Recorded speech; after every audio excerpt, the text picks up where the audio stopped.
Good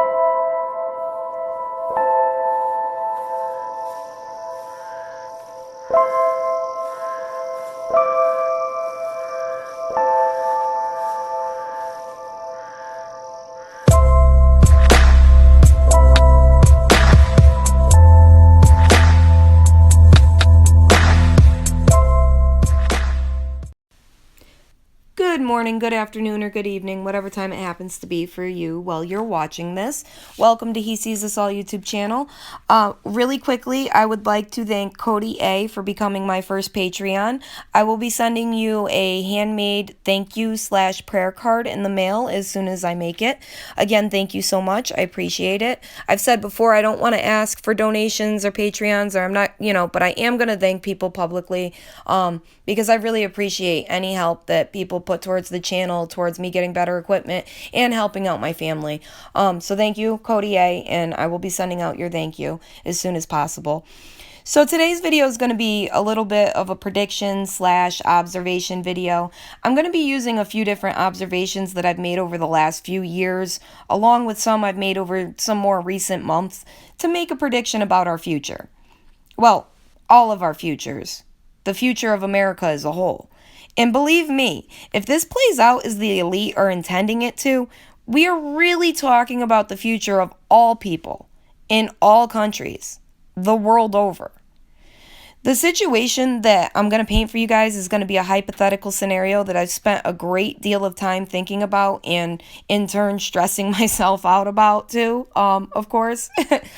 Because at this point, I question really if it's even a hypothetical situation or scenario, or if it's just obvious writing on the wall that was left for those with the eyes to see, to read, and then in turn share with their brothers and sisters. Or you guys. I mean, that's what we're doing here. We're trying to share, information with each other and share, God's word. So, with all of this being said, I could also, maybe way off base here, but even if I am or was, it doesn't take away from this being a very interesting thought. So hopefully it will at least make for an interesting video as well. And if anything, let's just pray that it is just the story. So by now, I think we're all pretty familiar with Miss Alexandria Crazy Eyes Cortez here. I mean, how could you not be? The media has been slowly ramping up their jamming of this woman down our throats over the past 6 months or so. No one really knew who this woman was before recently. And you know who that reminds me of? Barack Obama. Now, I don't know if the elite plan on moving this woman in as the next president. And sure, that could sound completely crazy and way off base right now, but so did Donald Trump at one point. Or if they plan on dismantling the entire government while Trump is still in office and are just using this lady as the face. When Trump came into office, he talked about draining the swamp. Actually, that's probably one of the main reasons he was elected, because he said he was going to drain the swamp, fix our government, get all the corrupt politicians out of office, right? And bear with me here too, without people going all Trump crazy on me, and try to view this from a completely outside perspective. So Trump comes in, and you must know by now that he was always a part of this game. I mean, the predictive programming before Trump came along was just crazy. Like, we have Back to the Future with Biff, the Illuminati card game. And, I mean, come on, that is Trump's face. And we can go all the way back to the stories written by Ingersoll Lockwood. And that's really where I was headed with all this. And in case you haven't come across this yet, I'm going to try to briefly explain. I believe I originally came across this information on a video by Mr. MBB333. And I'm not sure if this is something that he stumbled upon or if it's information that someone sent him. But the information was quite trivial, to say the least. So way back in the late 1800s, I'm assuming he wrote these in the late 1800s because he died in 1918, so, but there was an American lawyer / writer who was well known morally for his children's novels. One of his more famous novels was Baron Trump's Marvelous Adventures. Now, that's interesting, right? Because Baron Trump is Trump's son's name. And what's more interesting is in this novel, Pence's name is used. Pence. Don't mind my lisp. Along with another man's name that I can't remember right now, but there was another name that was in the book that is relevant to the actual Trump family of today. That's not what's important, though. I mean, it is important, but that's not what the point is. The point is that this man also wrote a book called 1900 or The Last President. Now, this is what I find really interesting. This man lived long before Trump and his family, but wrote these stories that fit so neatly today. I've thought so many times over that maybe, just maybe, sometimes when a script or a novel is written, the story is based off of a dream or a vision had by the author. And I've also thought, on the other hand, or do we even put so much thought and energy into these things, and I mean thought by the masses, that we cause these things to play out in our existence, in our reality? When a novel was mass-produced back in the 1900s, it was the same thing as a big Hollywood blockbuster of today. Maybe that's just it with occultists, and that's the spell. Getting so many to think the same thoughts that it in turn manipulates reality and the structure of things. I don't know, never mind. I'm really starting to ramble with my thoughts. Let's get back to my hypothetical scenario here. So we have Trump in office, and we have the media manipulating people to believe he got there by some failed system of government, right? And we have Cortez coming in and saying things like this. I'm going to play this video for you guys. And when I play this video, if you've seen it, go ahead and fast forward. It's about 5 minutes long. But if you haven't seen it, I want you to pay really close attention to everything that Cortez is asking, everything that she's saying, and I want you to pay attention to the way these people are responding to her. Because do you think that these are the responses that would actually be had in this type of situation? Thank you, Chair. So let's play a game. Let's play a lightning round game. I'm going to be the bad guy, which I'm sure half the room would agree with anyway. And I want to get away with as much bad things as possible, ideally to enrich myself and advance my interest, even if that means putting my interests ahead of the American people. So, Mrs. Hobart Flynn. Oh, and by the way, I have enlisted all of you as my co-conspirators. So you're going to help me legally get away with all of this. So, Mrs. Hobart Flynn, I want to run. If I want to run a campaign that is entirely funded by corporate political action committees, is there anything that legally prevents me from doing that? No. Okay, so there's nothing stopping me from being entirely funded by corporate PACs, say from the fossil fuel industry, the healthcare industry, big pharma. I'm entirely 100% lobbyist PAC funded.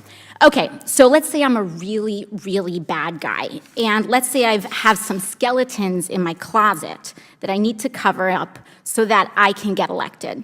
Mr. Smith, is it true that you wrote this article, this opinion piece for the Washington Post entitled, "These payments to women were unseemly, that doesn't mean they were illegal"? Well, I can't see the piece, but I wrote a piece under that headline in the Post, so I assume that's right. Okay, great. So, green light for hush money. I can do all sorts of terrible things. It's totally legal right now for me to pay people off. And that is considered speech. That money is considered speech. So I use my special interest dark money funded campaign to pay off folks that I need to pay off and get elected. So now I'm elected, now I'm in. I've got the power to draft, lobby, and shape the laws that govern the United States of America. Fabulous. Now, is there any hard limit that I have? Perhaps Mrs. Hobart Flynn, is there any hard limit that I have in terms of what legislation I'm allowed to touch? Are there any limits on the laws that I can write or influence, especially if I'm based on the special interest funds that I accepted to finance my campaign and get me elected in the first place? There's no limit. So there's none. So I can be totally funded by oil and gas. I can be totally funded by Big Pharma, come in, write Big Pharma laws, and there's no limits to that whatsoever. That's right. Okay, so awesome. Now, Mr. Mirabani, the last thing I want to do is get rich with as little work possible. That's really what I'm trying to do as the bad guy, right? So is there anything preventing me from holding stocks, say, in an oil or gas company and then writing laws to deregulate that industry and that could potentially cause the stock value to soar and accrue a lot of money in that time. You could do that. So I could do that. I could do that now with the way our current laws are set up. Yes? Yes. Okay, great. Okay, so my last question is, or one of my last questions, I guess I'd say, is it possible that any elements of this story apply to our current government and our current public servants right now? Yes. Yes. So we have a system that is fundamentally broken. We have these influences existing in this body, which means that these influences are here in this committee shaping the questions that are being asked of you all right now. Would you say that that's correct, Yes. Mr. Marabani or Mr. Schaub? Yes. All right, so one last thing, Mr. Schaub. In relation to congressional oversight that we have, the limits that are placed on me as a congresswoman, compared to the executive branch and compared to, say, the President of the United States, would you say that Congress has the same sort of standard of accountability? Is there more teeth in that regulation in Congress on the president, or would you say it's about even, or more so on the federal? In terms of laws that apply to the president, yeah, there's just almost no laws at all that apply to the president. So I'm being held, and every person in this body is being held to a higher ethical standard than the President of the United States. That's right, because there are some ethics committee rules that apply to you. And it's already super legal, as we've seen, for me to be a pretty bad guy. So It's even easier for the President of the United States to be one, I would assume. That's right. Thank you very much. I mean, come on. Can we not see what's being done here? You see, the younger generations, you know what? It's not even just the younger generations. Those who are still asleep, which is many, which is the most of us, see this woman as some savior or knight in shining armor. And the media is using this face. Oh, God, I'm sorry. Oh, God, her eyes just get me. I'm so sorry. She's so overly dramatic with her facial expressions. It cracks me up. But the media's using this face. Let me stop. Let me use a different photo. Oh, all right. Okay. So the media is using this face to usher in Agenda 21. And I hate to say it, but Trump is playing the role he was always intended to play. He's not going to drain the swamp. The elite are going to use him to dismantle the entire government from the inside out. All of this MAGA nonsense and hate crime BS is all being orchestrated to distract everyone from what the other hand is currently doing. If the people are too busy fighting each other, they'll never even see what's being taken from them. It's like if you go to someone's house and they serve you a plate of dog crap and tell you it's steak, just because all their kids are up in arms fighting and screaming and bashing each other around doesn't make it steak. And that's what's being done here. It's a really weird analogy, but that's where I'm going with this.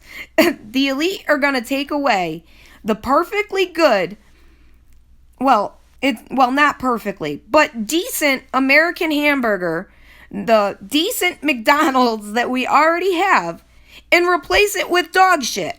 Excuse my language, but literally. Or better known of as Agenda 21. And they figure that if everyone's too busy fighting, that no one's going to smell the bull that they're trying to hand us. Cortez herself is not dangerous, but the people who operate her are. She talks about phasing out fossil fuels over the next 10 years. You know how that's done, right? You make gas unaffordable to your average Joe. Give companies like Uber and Lyft huge gas tax breaks and force everyone to use some form of public transportation. Nobody can afford a car anymore. It then begins to get way too expensive to live outside of the city because of the cost just to get into it, to go shopping, to get your groceries, to get whatever you need. That people then start moving into these cities by their own volition. And if people don't start the mass exodus, well, that's simple. You just burn, flood, or freeze them out using weather warfare.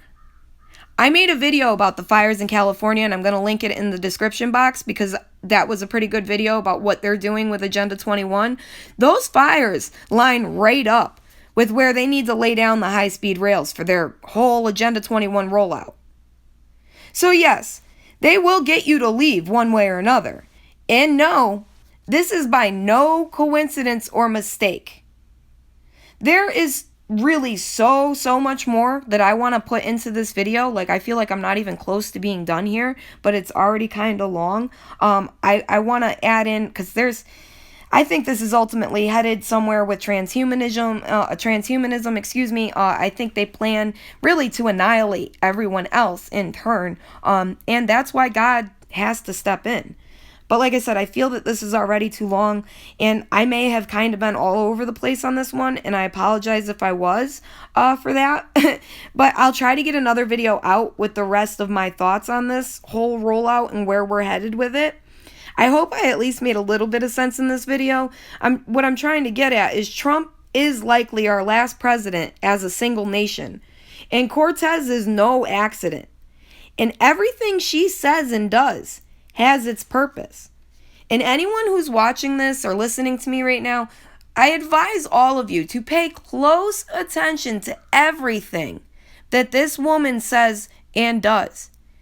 Because like I said, no, she's not dangerous, but the people who operate her are. I know she's not the brightest crayon in the box either, but she doesn't have to be in order to play her role. I mean, just look at George Bush Jr. I'm just saying. The man was a riot, really. That whole plastic bag thing at Trump's inauguration, it was too much. Anyway, I hope you all at least enjoyed this video. Please give it a like, comment, share, and subscribe. And hit the bell if you haven't yet. Especially like and comment, because the likes help to get the video out, and the comments I like to read. So they also help get the view count up a bit. But I love conversing with you guys. So let me know what you think about Cortez and Trump being the last president. And may God bless each and every one of you. And I hope that you all join me in my next video.